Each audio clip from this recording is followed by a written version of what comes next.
Kamili saa za Afrika ya Mashariki. Natumai Alhamisi yako inakwenda vema popote ulipo. Hujambo na karibu. Hizi ni taarifa zetu za saa 7 mchana. Mie ni wako Andrin Kilemi, tuandamane sote hadi tamati.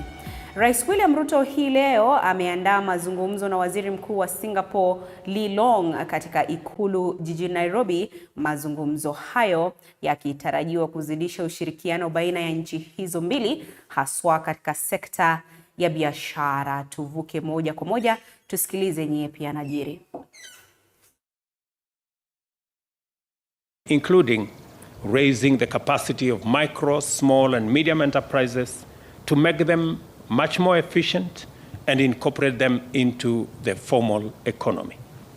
These core areas form the basis of our strategic partnership for the benefit of the people of Singapore and the people of Kenya. Your Excellency, once again, on behalf of the people of Kenya, I am truly grateful that you found time to visit us, and I have responded to your request that early next year, by God's grace, I will make a visit to Singapore. Thank you very much and welcome.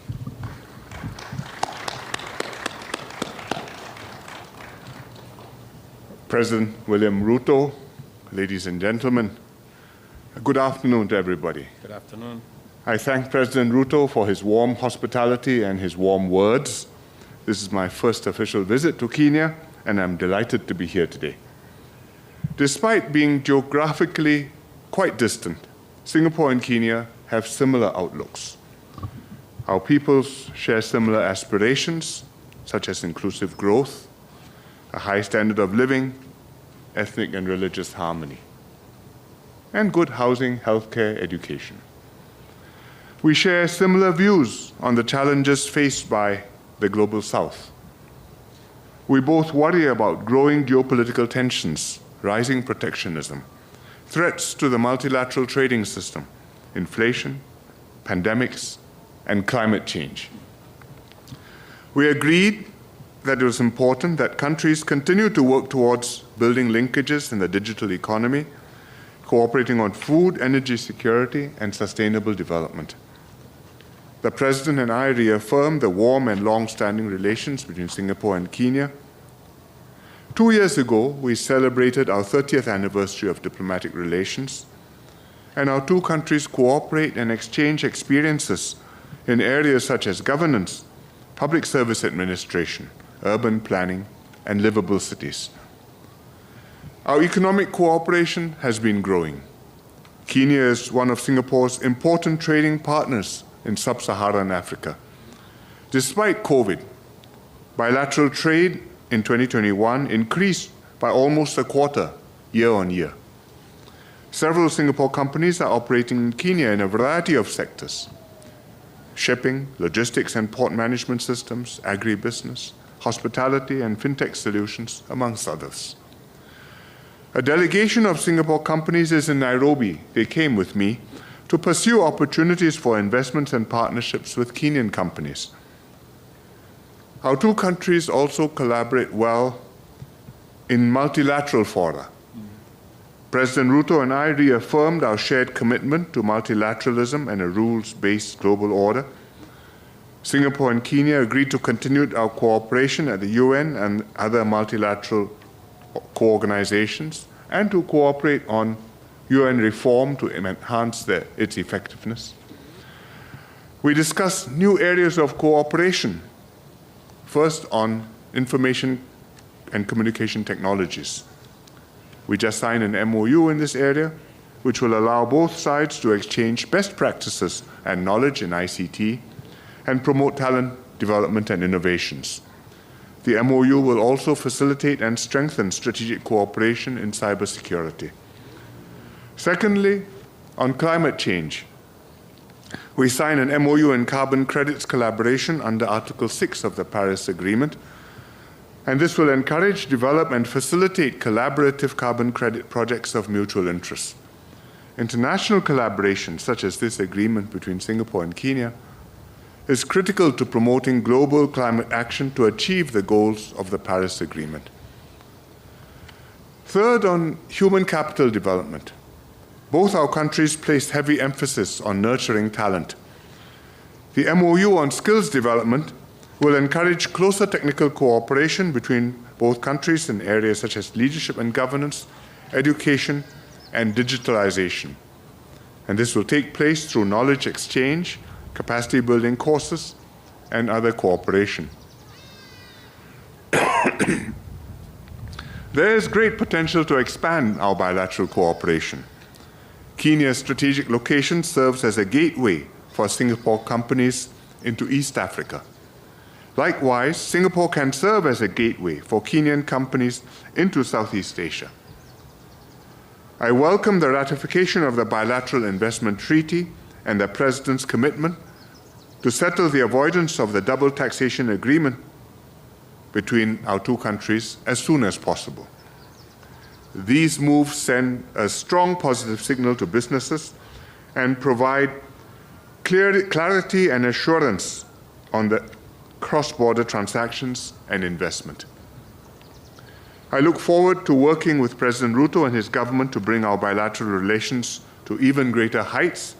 I'm very happy that the President has accepted my invitation to visit Singapore, and I look forward to receiving him before too long, and if all goes well, early next year. Thank you very much. Thank you, Your Excellencies. We have a few questions from the journalists. Kindly identify yourself and who you are addressing the question to. Thank you. Mtazamaji, ni taarifa kutoka ikulu ya Nairobi ambapo Rais William Ruto hii leo ameandaa mazungumzo na Waziri Mkuu wa Singapore ambapo wanajadili masuala yanayohusiana na mataifa hayo yote mawili. Mwanahabari wetu Flora Limuki yuko katika maeneo hayo. Bila shaka taarifa hiyo utakuwa unaipokea kwa kina kwenye taarifa zetu za baadaye. Katika taarifa nyingine ni kwamba Waziri wa Afya Susan Nakhumicha hii leo amezindua rasmi bodi mpya ya watakaoongoza mamlaka ya usambazaji wa dawa nchini KEMSA. Waziri huyo amesisitiza kuwa mamlaka hiyo itasafishwa dhidi ya ufisadi, huku akisema kuwa mtu yeyote atakayekumbwa na mashtaka ya ufisadi hatasazwa. The new acting CEO Andrew Mulwa and members of the Fourth Estate, good morning. Good morning. I am pleased to be here today to announce to the country that following the appointment by His Excellency the President of the new chair of the board, as well as the nomination of members of the board by myself, I have hereby just concluded inauguration of the board and given them the full mandate to drive this institution to where it is supposed to be within the constitution of this country. I have highlighted to them the vision of this country. I have highlighted to them what the plan is for Kenya Kwanza government on delivery of universal health coverage. And I have directed them that for us as a country to achieve universal health coverage, this institution plays a key role on ensuring that health facilities within this country are adequately, optimally stocked with the essential products that are required. This board has been carefully selected by the President and by myself. And I have something to say about each and every member of this board and why they are a member of this board. So I want to let Kenyans know that the board that we have in place, I am convinced that they are the people who are going to clean up this institution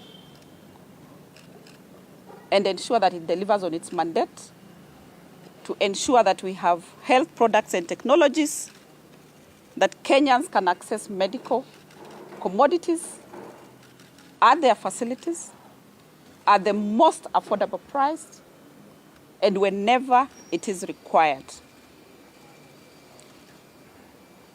I want to mention that specifically the chair here has accolades on what he has achieved in other institutions.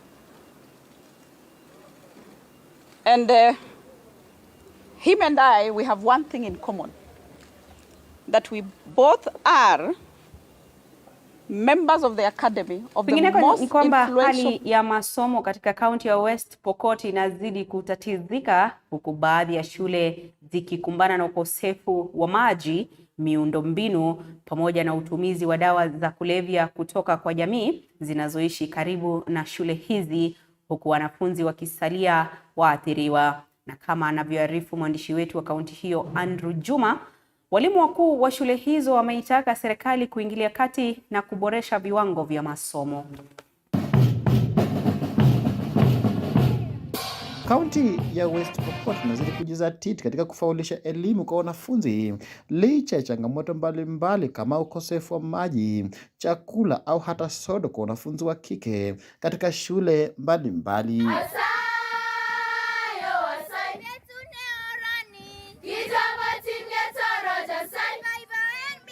Katika shule ya upili ya wasichana ya Bakita, idadi ya wanafunzi hapa ni zaidi ya 700, ukosefu wa miundo msingi bora ikisalia changamoto kuu shuleni hapa. Madarasa yetu tuko na madarasa 11 kwa sasa, lakini shule inahitaji, kama ingekuwa chini sana tungehitaji madarasa 15.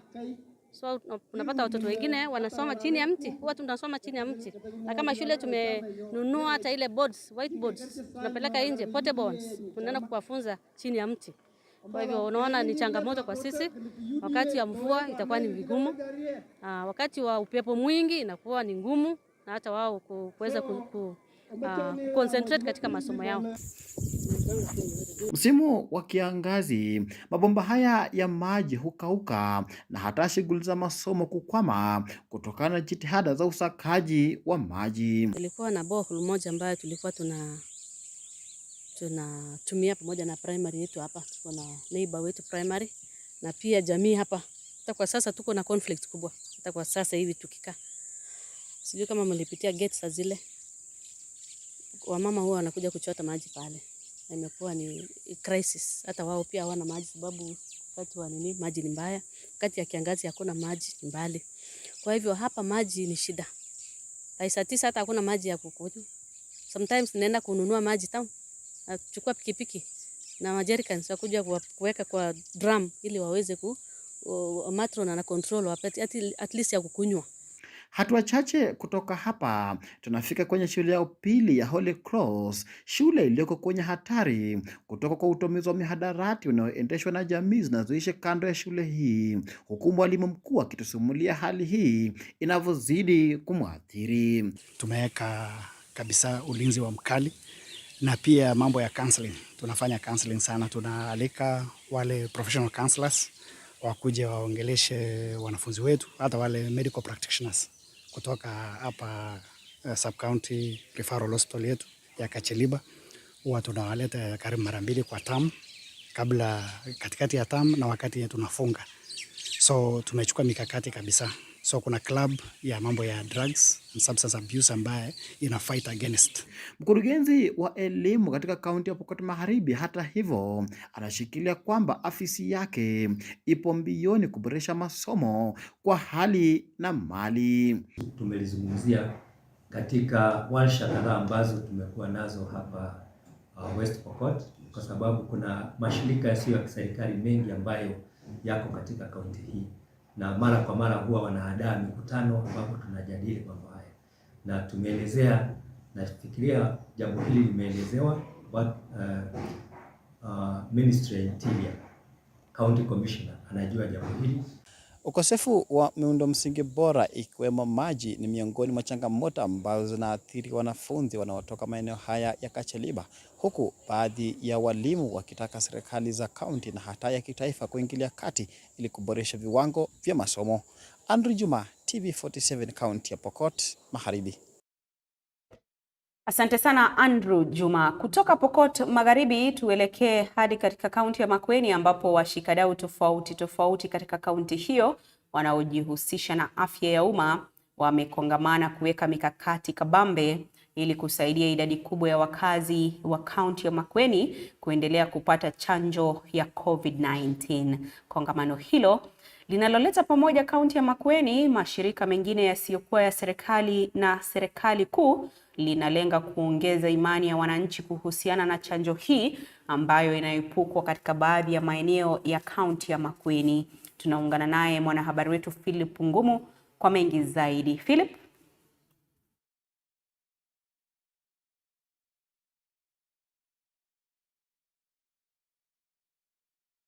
Kongamano hilo kufikia sasa limefikia wapi? Mashirika mengine yasiyokuwa ya kiserikali pamoja na serikali kuu yakilengwa ili kuweza kuongeza imani ya wananchi kuhusiana na chanjo hiyo ya COVID-19.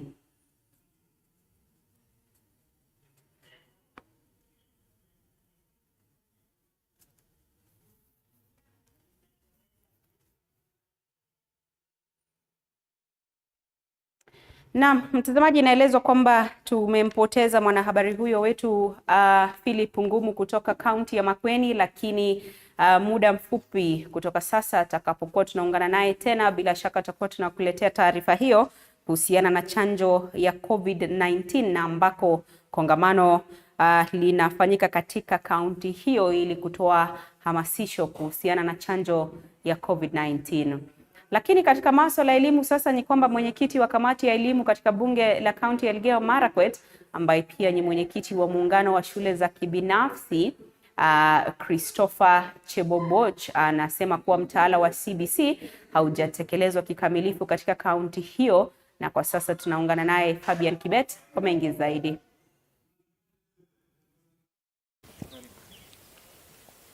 Ama kwa hakika Andre, na kupata kwa njia iliyo shwari katika kaunti ya Elgeyo Marakwet. Na hapa niko na mwenyekiti wa muungano ya mashule ya kibinafsi katika kaunti. Vile pia ni mwenyekiti wa kamati ya elimu katika bunge la kaunti ya Elgeyo Marakwet, na pia ni MCA wa wadi ya MSO Christopher Cheboboch.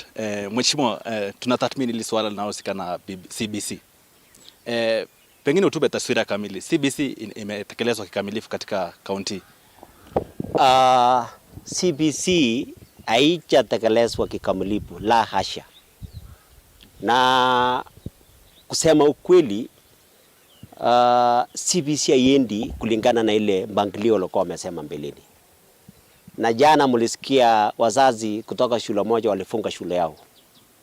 Na sisi bila kutoka kwa mashule ya kibinafsi tunaona yale maneno tunaona kutoka kwa mashule ya umma kabisa haijatekelezwa vizuri. Moja, habina vitabu. Walimu ni wachache ama hamna. Na kwa hivyo ukipeleka mtoto yako anakaa kwa darasa, jioni hakuna mtu amefunza, ndio unaona wazazi wamelia. Sisi tunaomba kwa PS Machopo kwamba ni mzuri utembee uone nini inaendelea kwa hizi mashule. Na ikiwezekana tufunge hii brako turudi mahali tulikuwa, ndio watoto wasome bila walikuwa najua. Mheshimiwa, kuna ile swala linahusikana tuseme kwa ile lugha ya kimombo ni infrastructure. Kuna madarasa ya kutosha?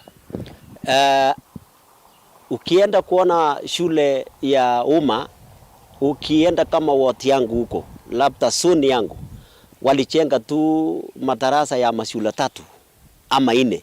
Ile shule zingine karibu 30 na haijachengwa.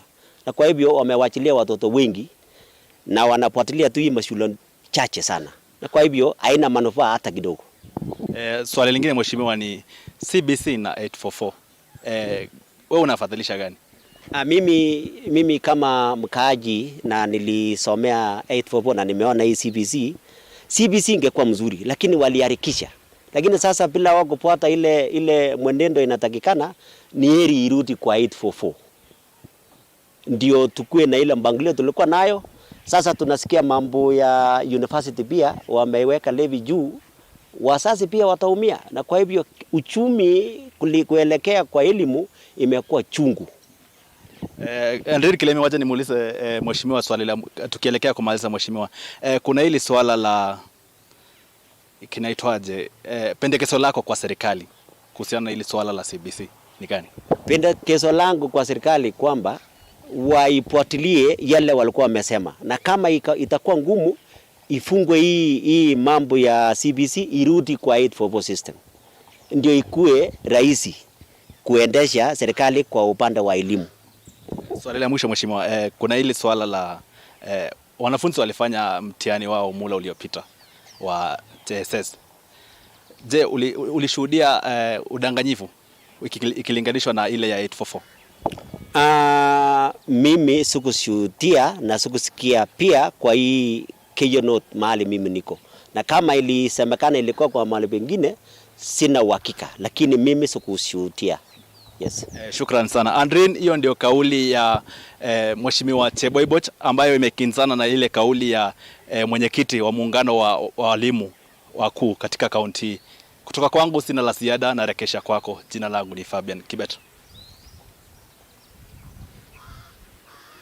Mtazamaji, turejea Makueni sasa, ambapo washikadau tofauti katika kaunti ya Makueni wanaojihusisha na afya ya umma wamekongamana kuweka mikakati kabambe ili kusaidia idadi kubwa ya wakazi wa kaunti hiyo kuendelea kupata chanjo ya COVID-19.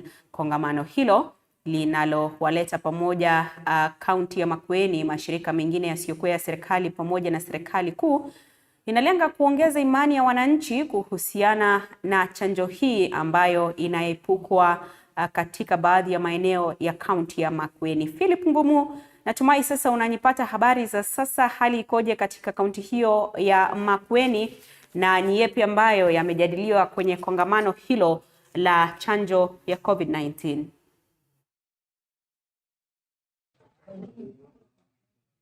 Safi Kilemi, na kupata vizuri nikiwa hapa katika kaunti ya Makueni. Nimejihusisha katika kongamano hili la kusaidia kuhamasisha umma kuhusiana na hali tu ya kupata chanjo hii ya COVID-19. Kwa muda sasa tumekuwepo na ugonjwa huu ambao kwa njia moja ama nyingine umeleta tu changamoto, na ndiposa washikadau tofauti hapa katika kaunti ya Makueni wamekongamana tu ili kuzungumzia hali hii na jinsi gani ambavyo watahamasisha umma kuhusiana na hali hii. Basi kujadili mengi, ningelipenda nizungumze tu na wale washikadau ambao wamehusika kwa njia moja ama nyingine tu katika mchakato huu. Karibia hapa afisa mmoja tu katika eneo hili la Makueni. Ukianza na jina lako, tueleze ni kipi ambacho kimetawala vinywa hapa katika mazungumzo haya? Jina langu ni Florence Mongeli Charles. Mimi ni mwenye amesimamia elimu ya kiafya Makueni County, na leo tuko hapa katika hii hoteli kuhusiana jambo ambalo ni COVID-19, na tuko hapa kuongeleshana ama kuzungumzia hili jambo ambalo limekuwa kali sana ama limekuwa lina changamoto kubwa. Na jambo kuu ambalo tunazungumzia ni jinsi gani ambavyo tutawahamasisha wananchi wapate chanjo ya COVID-19, ambapo Makueni County 37% ndio wamepata chanjo, na tunataka kuingia kabisa, tunataka tuongeleshe wananchi, tuambie kuwa chanjo za COVID-19 zi salama, na kuna mambo ambayo tunataka tuyafanya pamoja na tusishane ama tusomeshane pamoja, kama vile kujua kuwa chanjo za COVID-19 ni salama, zimeidhinishwa, zimechunguzwa na zikaonekana ziko salama, na hivyo basi hazina madhara yoyote. Na hivyo yoyote yule ambaye ako na miaka 12 kupanda na juu anaweza kupata chanjo za COVID-19, na hakuna mtu hawezi kupata hizi chanjo. Kwa hivyo kila mtu tunamuuliza aweze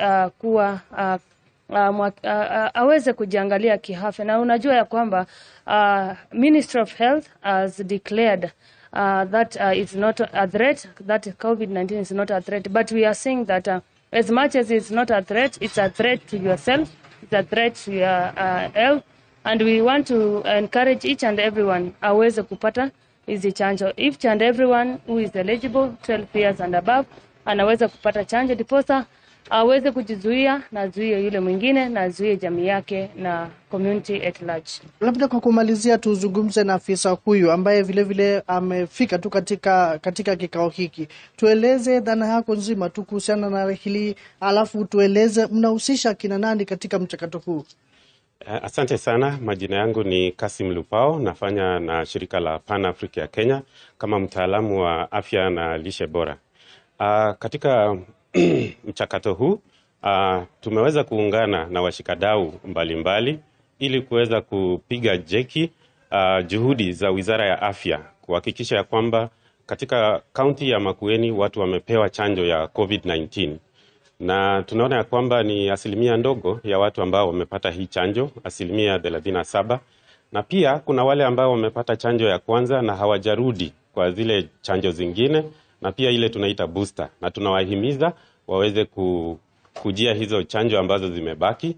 Na katika mchakato huu mzima tunahusiana na washikadau mbalimbali, na nafurahia tumeweza kufanya kazi nzuri tukishirikiana na washikadau kama viongozi wa dini, na pia kuna machifu na pia administrators katika nyanja mbalimbali katika sehemu ya county, sub county, ward level na hadi kule vijijini. Na tunaweka mikakati kushirikiana ya kwamba watu wamepata hii chanjo ya COVID-19. Asante. Umeweza kusikia tu maoni ya washikadau tofauti ambao wamefika katika eneo hili kuzungumzia cha msingi kuhusiana na kupata chanjo hii. Kaunti ya Makueni ina zaidi ya 400,000 ambao wamepata chanjo hii tayari. Na huenda tu vile ambavyo walizungumzia kuna zaidi ya 60% ambao hawajaweza kupata chanjo ya pili.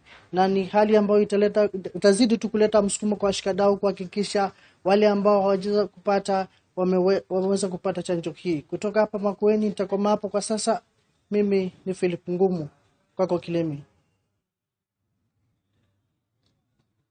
Kwa kaunti hiyo ya Makueni, mtazamaji, sasa tuangazie mengine ambapo tunauliza mtaala wa CBC umefikia wapi. Tupate kusikia maoni ya wazazi, walimu na washikadau wengine katika sekta ya elimu, na kwa sasa tunaungana naye mwanahabari wetu Chris Betts.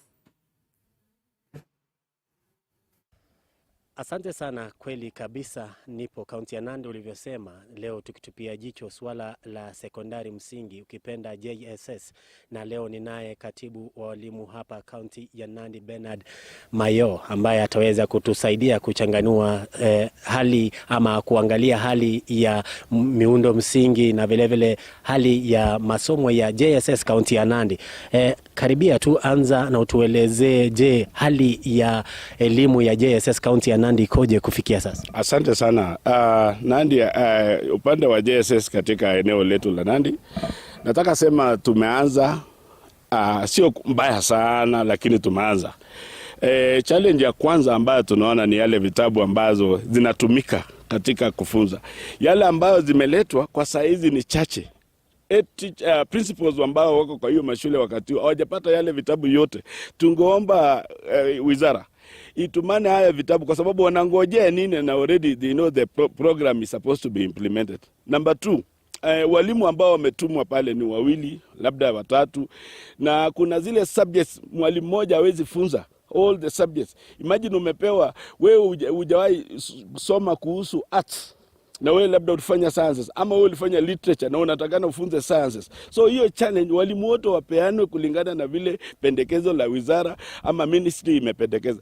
Ya mwisho ni hao walimu wa JSS. Imagine tangu waingizwe kwa hiyo kazi mpaka saizi hata ndururu wajepewa. Wanakaa tu wakiangalia mlango, wanaangalia mlango na kurudi. Sasa nashangaa kama pesa imekuja, mbona wasipewe pesa yao? What is the problem? Unatabisha mtu, at the same time you don't pay that person, anafanya kazi, alafu atafanya kazi nyingine kubwa. Alafu tunaomba wale walimu ambao wako pale katika primary, hebu saidia katika ile. Mbona serikali peana advertisement, afadhali walimu wote waandikwe and allocation ya serikali yote ikuje kwa mambo ya JSS, alafu tuanzishe ikuwe very systematic. Asante. Shukran sana. Ndio kauli yake katibu huyo ambaye ameelezea kwamba changamoto zipo zingali katika masomo ya sekondari msingi, ambayo wanasema kwamba kuna uchache wa walimu. Vile walimu hawa hawajapata kulipwa mishahara yao, na vile changamoto ya vifaa ambavyo vinafaa kutumiwa katika masomo haya ya sekondari msingi.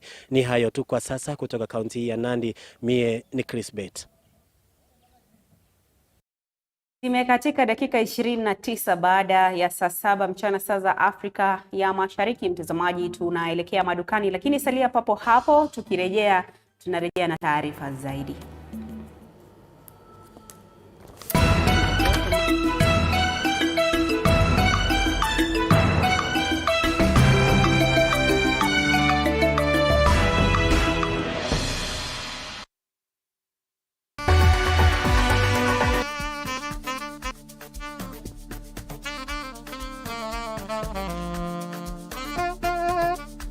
For the biggest of guests, from politicians to entertainers to content creators to whichever kind of a person you want to think that you'd want to see on the show, this is the place to be.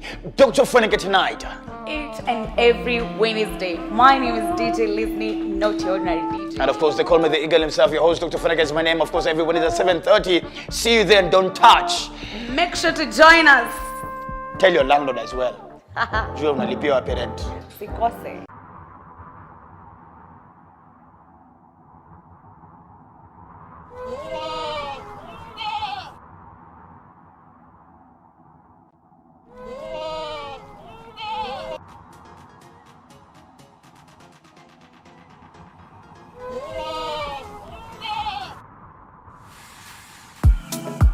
From politics, health, cooking, relationships, and entertainment, join Linda Alela every weekday from 6 a.m. to 9:30 a.m.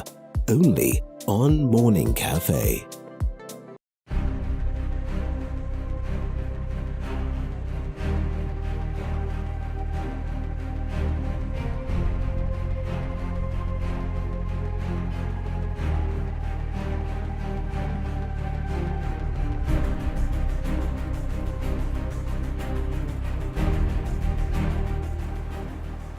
Your health is not just about going to the hospital. Your health is about prevention, it's about what you eat, it's about where you live. For this reason, the Body Garage Show exists. The part of the brain that deals with communication. Called primary hypertension, which means that we don't find a reason for that. Join me, Dr. Chepsi, every Thursday, 8 p.m.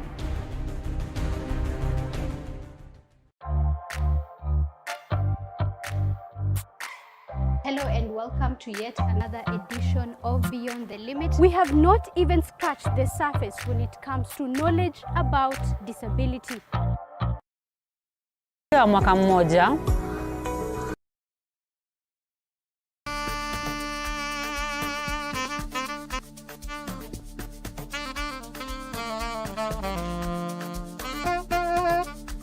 For the biggest of guests, from politicians to entertainers to content creators to whichever kind of a person you want to think that you'd want to see on the show, this is the place to be. Dr. Funike tonight. Each and every Wednesday. My name is DJ Lizni, not your ordinary DJ. And of course, they call me the Eagle himself. Your host, Dr. Funike, is my name. Of course, every Wednesday at 7:30. See you then. Don't touch. Make sure to join us. Tell your landlord as well. Jua unalipia wa parent. Sikose. tu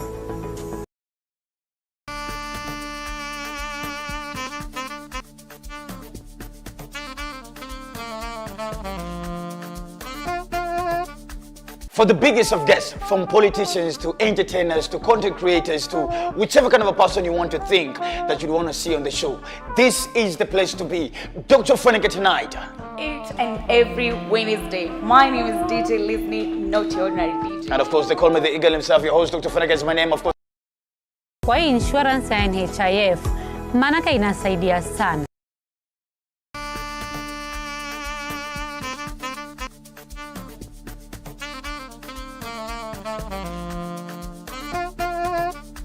For the biggest of guests, from politicians to entertainers to content creators to whichever kind of a person you want to think that you'd want to see on the show, this is the place to be. Dr. Feniketina. Fanya mtu akose, isifanye Wakenya wakose hizi benefits nyingi.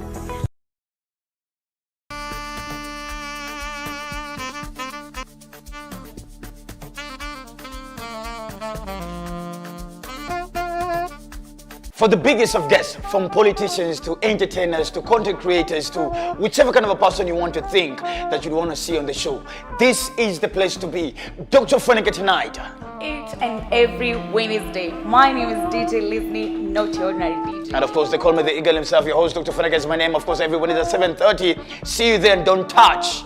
Make sure to join us. Tell your landlord as well. Jua unalipia wa parent. Sikose.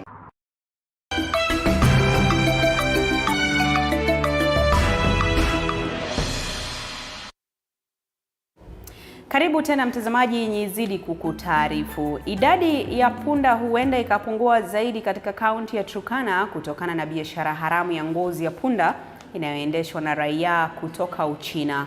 Na kama anavyotuarifu mwanahabari wetu wa Turkana Kitio Mika Maasai, wakazi na wafugaji wameitaka serikali kuingilia kati na kupiga marufuku kichinjio cha punda cha Sizzla kilichoko mjini Lodwar.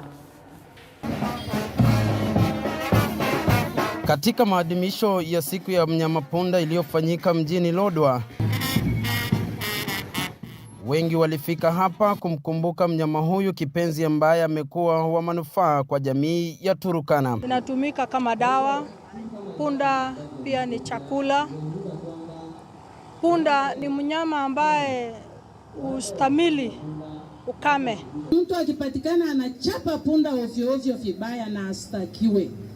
Kwa sababu punda anakusaidia, lakini vile wewe mwanadamu unatunza punda vibaya zaidi. Kwa mujibu wa shirika la APAT Kenya, zaidi ya punda 300 wamechanjwa, huku idadi ya punda hao wakipungua zaidi kutokana na biashara haramu ya ngozi inayofanywa na raia kutoka Uchina. We've been able to treat and attend to 300 donkeys in Lochore Equien as a preparatory to this celebration.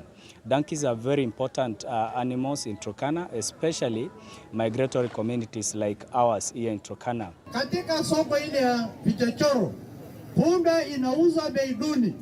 Maana mtu mfugaji ambaye ni mwenye punda hawezi uza punda yake bei rahisi.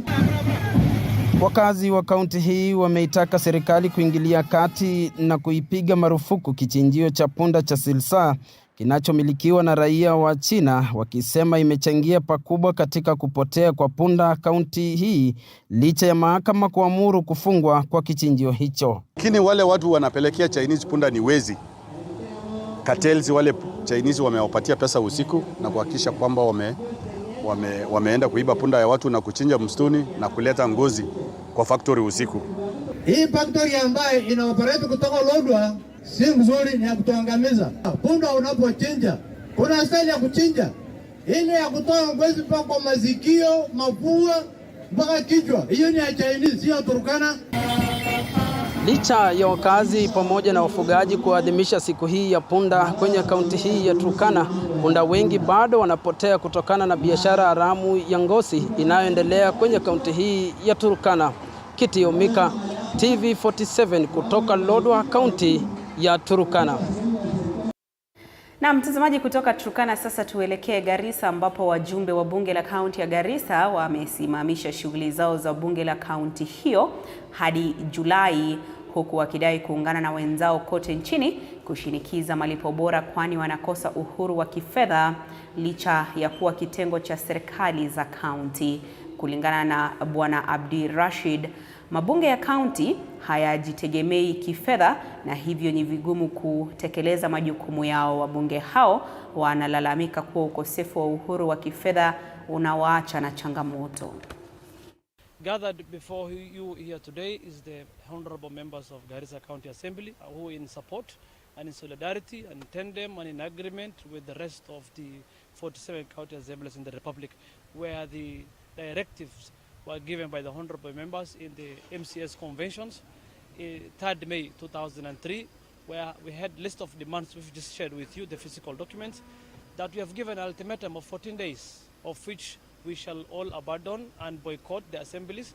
Today elapsed, the 14 days elapsed today as we speak. I think apart from the MCS assemblies who are already on recess, the rest have adjourned the House indefinitely until our demands are met. We join our colleagues from across the 47 county assemblies in adjourning the operations of the county assemblies following our resolution as members of the county assemblies, members across the nation. Kenyans may think that we are fighting for only salaries, but resolution number 1 for our demands is the creation of Ward Development Fund. You know, the basic unit of devolution is the wards. That is where the villages are. From the national government treasury allocations and even the county allocations, there is nowhere where the wards are factored. And we are demanding that 40% of all the county government allocations should go to the wards.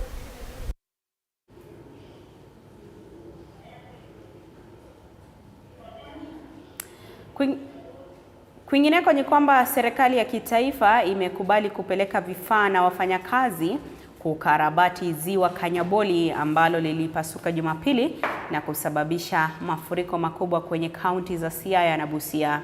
Hatua hiyo inafuatia ombi la gavana wa Busia Paul Otuoma akiitaka serikali kuingilia kati tatizo la kuharibika kwa mazingira. Akiongea wakati wa mkutano wa kamati ya pamoja Siaya, Busia na Ziwa Agro, amesema kuwa waziri wa Wizara ya Huduma za Umma Aisha Jumwa amejitolea kupeleka wafanyakazi wa huduma ya vijana ya kitaifa na vifaa vya ukarabati katika eneo hilo. Kanyaboli is almost empty, and that will mean a lot of livelihoods and an environmental disaster. We have already been in touch with even our national government in Nairobi.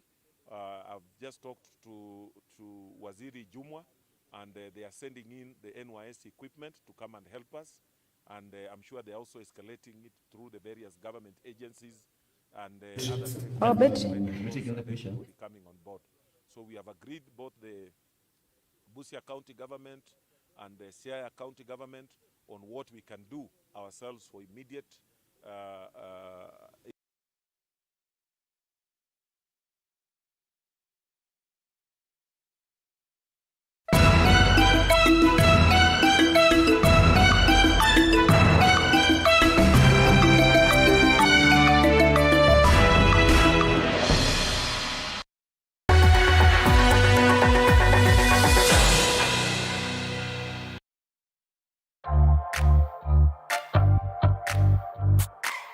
Hello and welcome to yet another edition of Beyond the Limit. We have not even scratched the...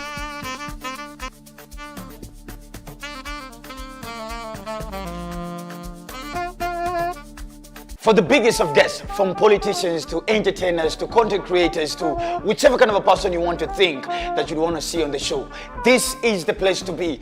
Dr. Feneke tonight.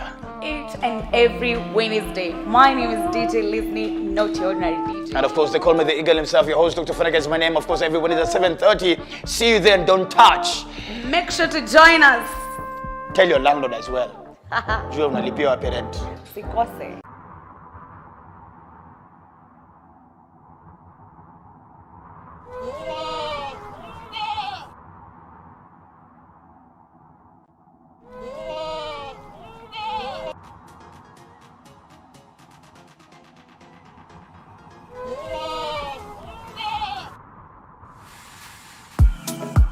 From politics, health, cooking, relationships, and entertainment, join Linda Alela every weekday from 6 a.m. to 9:30 a.m. Will put her in danger.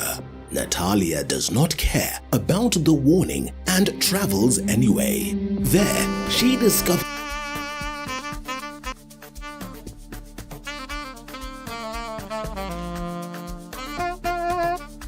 For the biggest of guests, from politicians to entertainers to content creators to whichever kind of a person you want to think that you'd want to see on the show, this is the place to be.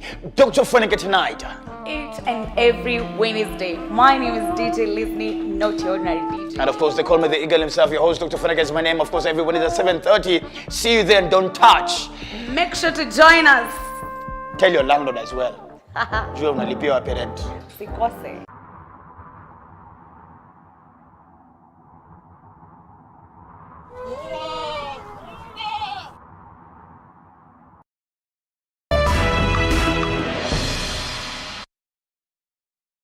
Karibu tena mtazamaji. Mamlaka ya kitaifa ya usimamizi wa mazingira NEMA sasa imekodolea jicho kaunti ya Nakuru baada ya tetesi za utumizi wa karatasi za plastiki kukithiri humo na hivyo kulemaza juhudi za vita dhidi ya uharibifu wa mazingira. Mwandishi wetu Willy Dennis Njiru na ukamilifu wa taarifa hii.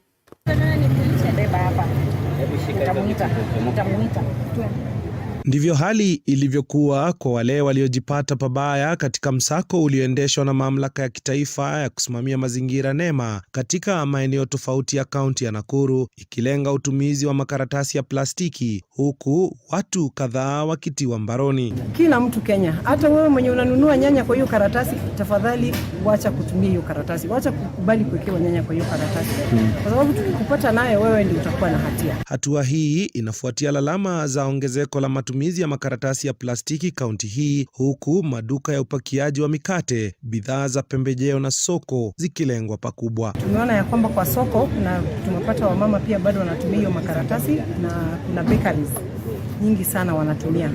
Hao bakeries unapata ya kwamba wanatumia makaratasi ambayo sio yao, haina jina yao, ni labda kampuni nyingine ilikuwa imepatia hiyo makaratasi wanatumia. Hiyo ni hatia. Hata hivyo, maafisa wa mamlaka hii wanataka hatua kali kuchukuliwa kwa wale wanaoendesha uzalishaji wa makaratasi haya chini ya leseni ya upakiaji maalum kama vile mikate na pakiti zinginezo. We are warning you that tukiwapata mkiwa tumewapatia barua za kuproduce na kuprint, alafu tupate nyinyi ndio tu wale ambao mna produce mifuko ambayo imebaniwa, tutaweza kuwapiga marufuku. Katika maeneo ya Gilgil, Karagita, Kihoto na Naivasha mjini, Kaptembwa na Bahati kwenye kaunti hiyo, makaratasi haya yakiwa yamesambaa sokoni, huku wengi wakitaka hilo kusitishwa ili kufaa vita dhidi ya machafuzi ya mazingira. Hiyo makaratasi iko, lakini ni pockets. Napata labda iko kwa hii soko na soko zingine hakuna. Na ndio sababu tunataka kushirikiana sana na county government, kwa sababu hao ndio wanapatia wamama licenses za kuuza kwa soko. Wakiweza hao pia watusaidie sana na hii maneno ya enforcement. Nikiripotia runinga ya TV 47 kutoka eneo la Naivasha kwenye kaunti ya Nakuru, mie ni Willy Dennis Njiru. Na mkutano wa mwaka wa kumteua mwenyekiti mpya kwenye muungano wa wafanyabiashara kaunti ya Trans Nzoia ulitibuka baada ya madai ya udanganyifu kuibuka, huku uchaguzi ukihairishwa na bodi simamizi ya uchaguzi. Mwanahabari wetu Isaac Famba kutoka kaunti hiyo na maelezo zaidi. Kaunti ya Trans Nzoia ina takriban wafanyabiashara zaidi ya 50,000 ambao wanajishughulisha na shughuli mbalimbali katika eneo hili. Kuna majani ya wafanyabiashara walijitokeza asubuhi na mapema ili kufanikisha uchaguzi uliopaniwa kufanyika ili kuwateua viongozi, lakini kutokana na dosari kwenye orodha ya wanachama, uchaguzi huo ulisitishwa. They are not members of the chamber, lakini walinifiltrate kwa register yetu ya chamber Kitale kutoka Nairobi wakaingizwa ndani, na niposa unaona IB wamekuja late leo kwa sababu sikujua nini, kwa sababu hiyo register mimi nitakuwa niwe na ina agree na yangu. Wamekuja na register nyingine fake ambayo wameingiza majina yao na wanataka kuingiza kuwa kwa register kufanya nini, wa contest, na hiyo ndio mimi nimekataa.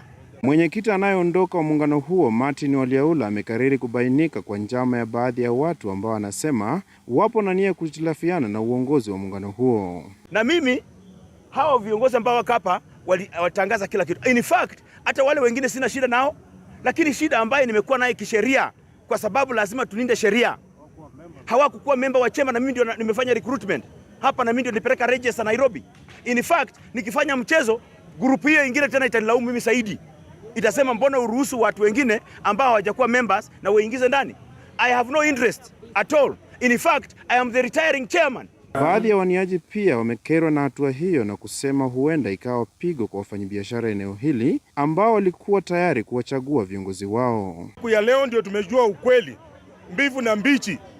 Kaunti yetu imekuwa like a hot iron. Makosa yetu ni kwa sababu tuko kwa mrengo wa timu nguvu, timu ya Richard Ngatia na Sharif. Hayo tu ndio makosa. Kaunti yetu wakubwa kutoka juu wameweka shoka katikati, ambapo wametukawanyisha na sisi hatuna ubaya. Hata mkileta mpinzani wangu Bwana Malezi tunatembea tukishikana mikono. Tumekuwa hapa tukisalamiana. Isipokuwa wakubwa kutoka juu wanataka tugongane, ambapo hatutakubali. Tulikuwa tumesema ya kwamba tufanye uchaguzi, tuwape wafanyikazi nafasi wachague viongozi.